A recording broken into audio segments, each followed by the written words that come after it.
Ralph Nader is an author, consumer advocate, and former presidential candidate. He is one of America's most effective social critics and has emerged as a leading voice against the growing convergence of government and corporate interests. He is the author of Unstoppable, the emerging left-right alliance to dismantle the corporate state. The title of Mr. Nader's remarks are Eisenhower's Warning, Prophetic and Presently Understated. Please join me in welcoming the distinguished Ralph Nader.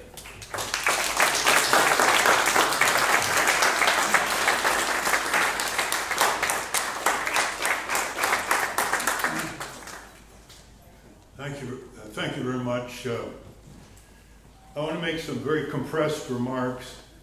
Some of you can elaborate them at subsequent meetings. And the importance is that we're here together.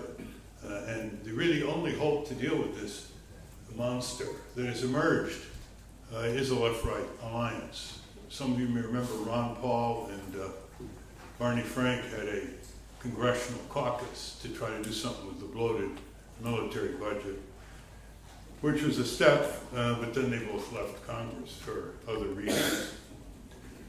When Eisenhower spoke on this, he wanted to use the word military congressional industrial complex, and they persuaded him to drop the congressional because he was already on enough water. He didn't want to be too alienated. But before he said that, in 1961, in his farewell address, in 1953, before the National Association of Editors here in Washington, their convention, he did what no other president has done since. It was called the Cross of Iron speech, and he said, we can destroy the Soviet Union, and the Soviet Union can destroy the United States. Is this the way we want to live? And so he drew a line, and he said, so many bombers could build so many schools, and so many destroyers could build so many roads and bridges, on and on, and hospitals and so on.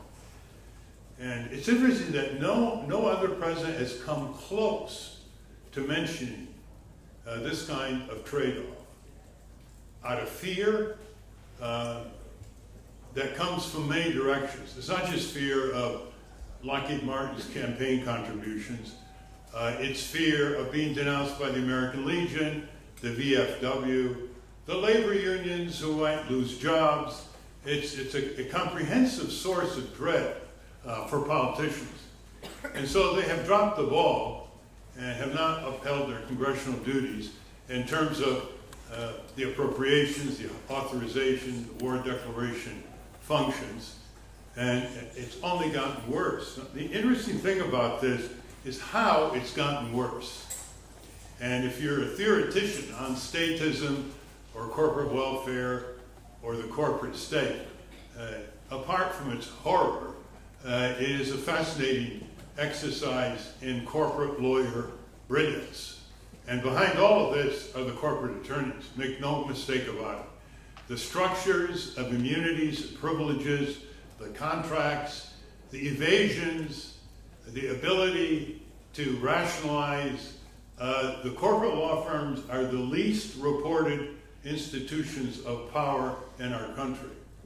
And we should always keep that in mind because they're recruiting the vast majority of law students into their mission. And their mission is a totally amoral drive to get more clients, more bonuses, more partners, and more merry-go-round into the government and out of the government for these partners. So let's see how it tightens. And Bruce Fein has lived this, so he can elaborate this. Today and yesterday and the day before, I turned on WTOP. WTOP is the military-industrial complex's favorite radio station. In fact, even though this isn't the biggest radio market, the last I checked, it is the #1 revenue of any radio station in the country.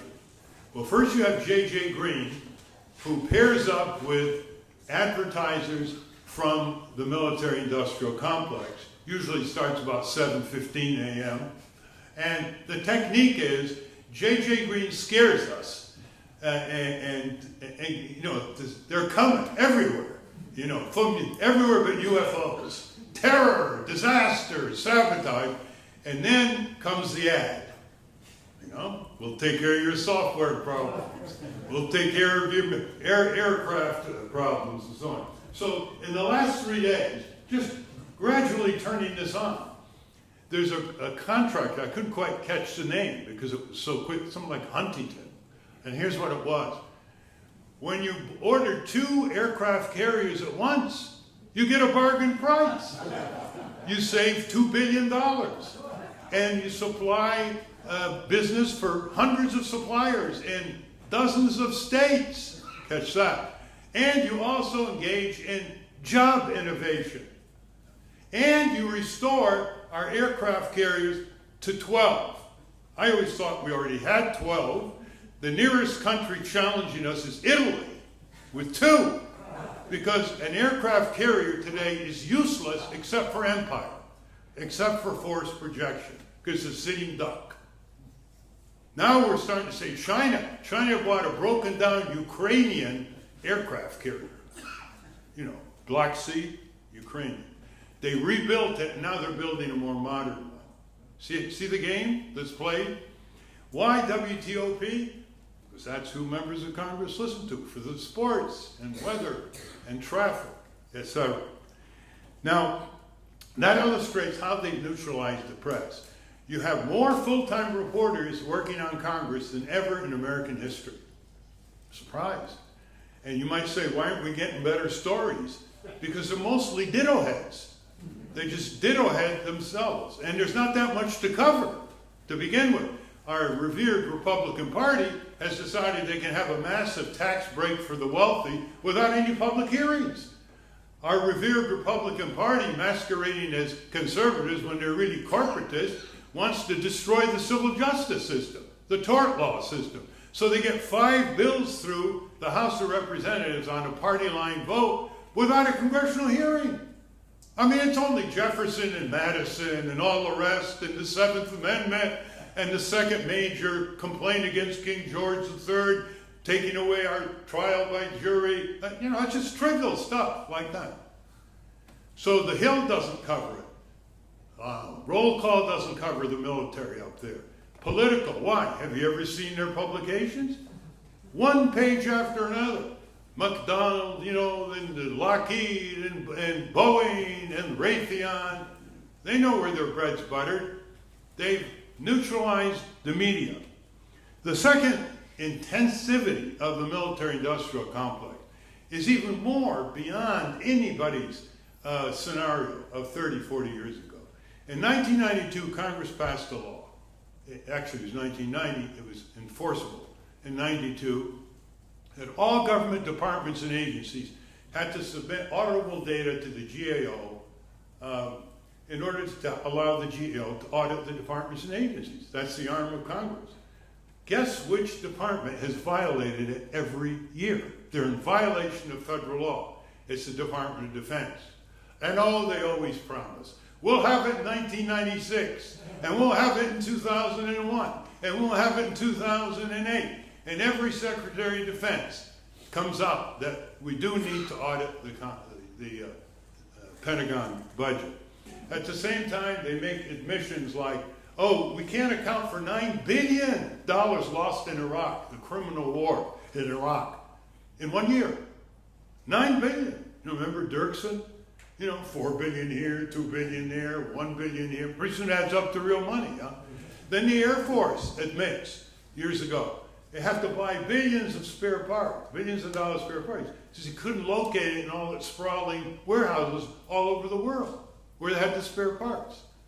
And of course, an unaudited budget is a breeding ground for criminality, for corporate criminality, for government criminality, for bribery, waste, corruption, illegal authorization. Bruce Fein's favorite example is Libya. How about this? Libya, Hillary's war. She actually overrode Robert Gates, Secretary of Defense, who said to Obama, you don't want to do this to Libya. This is a tribal society with a dictatorship. You know what happens when you topple a dictatorship in a tribal society? Total civil war, spilling off into all sorts of countries in Africa. And that's what happened. But no, Hillary, trying to be tough. She wants to be as tough as those men, right? She goes to the White House and gets him to topple Obama. Where'd the money topple Gaddafi? Where'd the money come from? It didn't come from Congress. There was no authorization. There was no appropriation. There is no declaration of war. Apparently now you can bomb other countries, and if they can't reach you with anti-aircraft, it's not a war. Okay? So the prostitution of constitutional doctrine is grotesque. And so here's what happens when you have this. You get more outsourcing to these defense companies. I was a cook in the Army. We know how to cook. The Army now outsources its food. And the fraud is unbelievable. Like they charge $38 for a tray, and if a GI has a hot meal and he gets another tray, under the first tray, that's another $38. Crazy, wild, corruption. And that's not the end of it. When the Pentagon budget is not audited, empire goes crazy. There are no constraints. Congress doesn't constrain them. Therefore, the press doesn't know about it or want to know about it. Have you ever seen the Pentagon press corps? It's a substitute for pretzels. To make one challenging comment, you're gone. You're ostracized. You won't be called on, and you might be recalled by your company. This is where we're going. The military-industrial complex is a dictatorship, an extremely intensive, choreographed dictatorship like we have never seen before. There are brutal dictatorships, but they're nowhere near as intricate. So you have an unaudited budget, which means what happens to contracts? What happens to contracts when you have an oligopoly to begin with? You have 5 or 6 prime defense contractors. What happens to contracts? They're not contracts. Some of you may remember the legal historian from Britain in the 19th century, Henry Maine, when he said the transition from medieval serfdom to free workers was marked by the transition from status to contract. In other words, the status of a serf to a free negotiating worker, artisans. Well, we now have moved in the Pentagon contract from contract back to status. Who do you think is going to build the nuclear subs besides General Dynamics with all their subcontractors? So you eliminated the instrument of legal accountability. When they go way over the contract, it's just another golden handshake. They even have a phrase for it. This should be a Pentagon, by the way, dictionary. Defoliation, What do you think that is? Chemical warfare. You remember the $450 claw hammer that you can get for 10 or 12 bucks in a hardware store? That embarrassed the Pentagon more than billions of dollars of overruns, F-35s, Osprey, you name it, because people understand that. So I'm saying to myself, how in the world could the Pentagon disbursing agency pay $450 for each claw hammer? I mean, it's embarrassing, isn't it? Well, what happens is you contract with the prime, they go to the sub, then the sub can't do it all, then they contract to the sub and the sub and the sub and the sub, and you're down with some factory that produces claw hammers. And then it goes all the way back up. Markup, markup, markup, markup, markup. But that isn't sufficient to explain how they can actually use a taxpayer's check for a $450 hammer. So in comes the nomenclature of the Pentagon linguists. You know what they called the claw hammer on the billing? Or they accepted it from the contractor? A unidirectional impact generator. So out goes contracts, out goes accountability, out goes oversight, out goes any kind of disclosure to raise the ire of the American taxpayer and generate the public sentiment that Abraham Lincoln has said is so critical to get anything done. In the process, we have John Kenneth Galbraith, 30 years ago, said, nationalize it. Why? Because 95% of their business is government. I mean, why go through the charade of putting it in a private corporation that wants to maximize profits and bonuses when you can have the government do it and they don't have quite the greed motivation to keep ordering more and more and more, and they're also under the eye of the taxpayer. Well, they didn't listen to Galbraith. So in the process, we have massive outsourcing of governmental functions that even libertarians might consider proper. We have outsourcing of fighting Blackwater. We have outsourcing of logistics and repair in the theater of battle. We have outsourcing and jeopardizing our soldiers with food and drinking water. These are all case records. And to top it off, when you try to sue these contractors, they say we're sovereign immunity. They've already pleaded that they're really part of government when it comes to being held accountable because they put up defective military equipment, of which we once put a whole report out on. So more and more you see the privileges and immunities of so-called private corporations with all the government functions there too to further entrench themselves. You have these huge salaries of Lockheed Martin. Why should 95% of the business, why should that be allowed? These huge salaries and bonuses and stock buybacks and all the rest. Well, he didn't get anywhere, but then there's Rickover in his final testimony before the Senate, with the Joint Economic Committee, when Reagan canned him but didn't have the courage to say it to him privately in the Oval Office. 60 years in the Navy, he's about to be fired. You'd think the Hollywood actor would have given him a couple of minutes. Well, this is quite, we have that out there. This is quite testimony.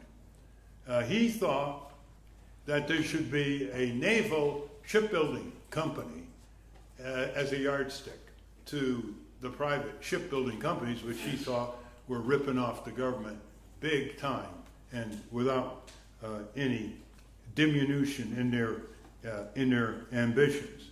Now, here's another recent extension. My home state's in Connecticut. They have electric boat division in Groton building these subs. There never is enough subs, you know. If you ever ask Lockheed Martin, enough fighter planes? Give us a number. Never enough. Enough subs? Give us a number. Never enough. There was once a meeting with MIT scientists and James Schlesinger in the Department of Defense, and as they were walking out, this is an eyewitness account, as they were walking out of Jim Schlesinger's office, Schlesinger mused, it's really so good that the American people don't know the full destructive capability of our weapons. And the physicist who told me this said, yeah, you know what he meant by that? He meant that if we knew that one Trident nuclear sub in 1 hour could wipe out 200 cities in the world, maybe we wouldn't want that many of them. And so here's how bad it's gotten. It's not enough that General Dynamics has a guaranteed market, has a guaranteed cost overrun market, has a guaranteed no congressional oversight market. It now wants the subsidy from the taxpayers of Connecticut for the privilege of building subs near New London. And it's already gotten a $100 million package with the ribbons signed by the governor, about to be signed. And they're going for $50 million from Maine. You see, there's no end to the Moloch. There's no end to the gluttony. And let me give you a prediction, and I don't make many predictions. The military, congressional, industrial empire complex, if not stopped, will destroy the United States of America.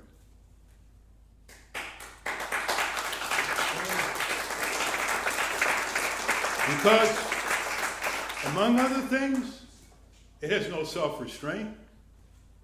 Among other things, it must create its own enemies to produce the markets. The saddest day in the complex life was the fall of the Soviet Union. Where do we go next? Tehran. Where do we go next? China. It has to create its own enemies. And that's where the word perdition comes in. And we're not just talking about constitutionalism. It's just what President Eisenhower has said.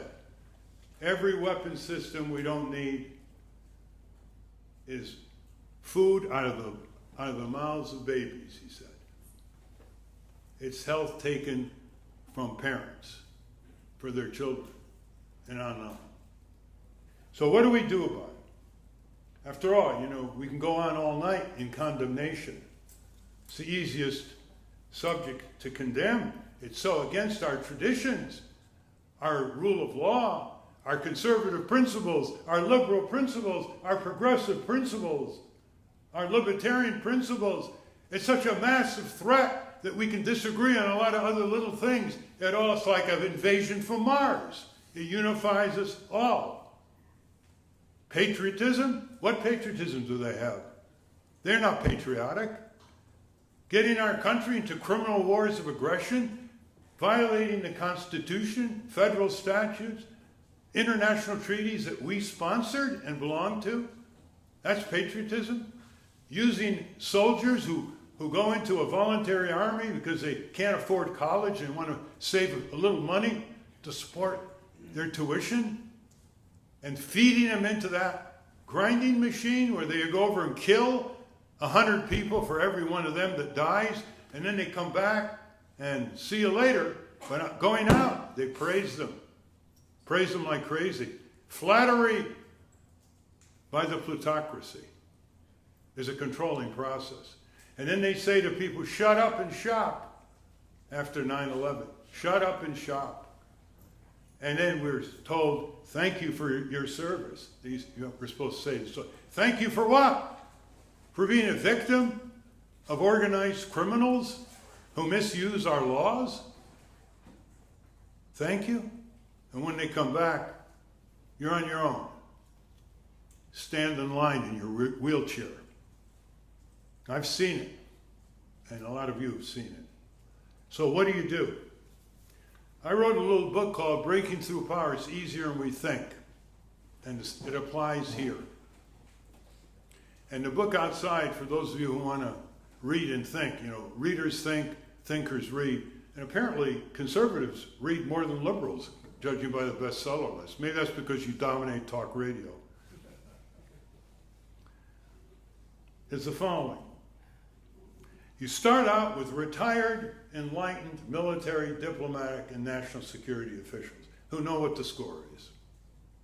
And there are several hundred of them. 300 spoke out before the Iraq invasion. General Zinni, General Odom, former head of NSA, Admiral Shanahan, heavy people. James Baker, Brent Scowcroft, so on. So you start out with them. You get some enlightened billionaire to set up a secretariat to facilitate their access to the media, to members of Congress, and to organize in each congressional district. And once you get 300, you'll have 1,000 within a few months. They know what the score is. They've been there. And they're not all going to be consultants to General Dynamic or Lockheed. The great retirement plan for Pentagon ex-officials. The second thing you do is you get a left-right coalition in Congress. You build on the Ron Paul, Barney Frank. We know they're there. Bruce meets them. Jim McGovern, Walter Jones. Even if you just start with 20 or 30, that'll give a little courage to another 20 or 30. So we start the process the Proxmire process of intensive investigation and congressional hearings. Then you develop something that's quite unique, which is model defense contracts. Not the kind that are set up to fail the taxpayer, not the kind that are set up to ratchet up in terms of fewer F-35s for more money, not the kind that are set up in order to sell to other countries so we can say they all have F-16s, so we're not first. We have to buy a deficient F-35 to ratchet up. So that's important to do. We have to bring in the judiciary here. The judiciary is the big cop-out branch of government. They have these convenient doctrines: no standing to sue, a political question. How wonderfully modern from medieval times. But we have to get the judiciary involved. In terms of getting people aroused in the prior panel, the way you get people aroused is you work with existing mayors who have already had press conferences on diverting some of the bloated military budget to infrastructure back home. Schools, bridges, highways, public transit, sewage, water systems, crumbling infrastructure back home. And if you expand that, and you know Ben & Jerry's had a bus and they went all over the country on the Pentagon budget. If you expand that, you have the opportunity cost in place. You say, got more jobs are created by infrastructure per $1 billion than by unnecessary weapon systems and empire adventures. That's the way you get the attention of members of Congress. That's the way you get the attention of the Chamber of Commerce, labor unions, local municipal officials. People have some significant influence over their state legislatures and Congress. And people, when they all get together like that, produce press, because they're unlikely allies. And finally, scandal. There's got to be more reporting scandal. People think that the military part of our economy is the most organized and well-run. Not everybody, obviously, but that's the impression. Uniforms are never out of place, you know. There's a reason why the military is so well-dressed and groomed. The whole veneer is order, about face, attention, yes sir, you know, it's order. And yet when you're in the military, you see what a lot of bullshit it is. It's just a crapshoot. It's disgusting. There's huge sexual harassment in the military. There's huge waste and corruption. When I was in the military, they would throw away whole loins of pork that were left over. They wouldn't even give them to the pigs to eat. Just throw stuff away. They're throwing huge trucks and all kinds of things from Afghanistan as they limit things. Scandal wakes people up, especially if it's the level of the $1,500 toilet seat cover. Last point is this.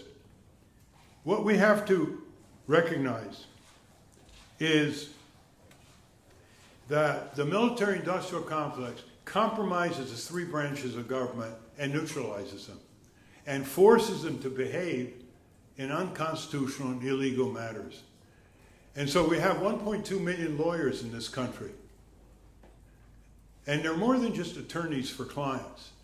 They're legally obligated by the Code of Ethics to be lawyers for the advancement of justice and the rule of law. And we all have an obligation to arouse them. You don't have to arouse that many, to arouse them. In 2005, 2006, the head of the ABA, American Bar Association, he got together left-right lawyers, people who were lawyers for the CIA and FBI, retired. And they put out 3 white papers. Bruce was one of them. And they sent them to George W. Bush. And it says, here are 3 white papers where you are behaving unconstitutionally. They never even got an acknowledgement. the largest bar association in the world, and very conservative. But it was a great step forward. And more of these steps can be carried forward at all with the support of law schools and law school deans. Because, you know, at the bottom of all of this is whether we're going to have a society under the rule of law that generates the democratic processes and due process, or we're going to have a society where the law of greed and brute political power is going to prevail. So this is a great challenge to conservatives and liberals. I'm very pleased to have been invited here by the American Conservative, which is going to make a lot of waves in the next few years, way beyond its circulation, because it's going to attract a wide array of readership, and get the common ground that we have to pull together on. I'll be out there if you want to get this book. We have 24 areas where left-right converges, which we're not told about by the ruling groups. They want to divide and rule us. And where you can hear the wisdom of Admiral Rickover, who I might say is almost forgotten by today's young generation. Admiral Rickover, who's he? It's very important to hear his final summation after 60 years in the Navy. There's no officer in the Navy who's come close to spending that much time. And he built the nuclear Navy. And he said in his testimony, "I wished I had the power to sink them all." This is what happens when we get into that conundrum that Eisenhower pointed out. We can destroy them, they can destroy us. Is this the way we want to live? Thank you very much.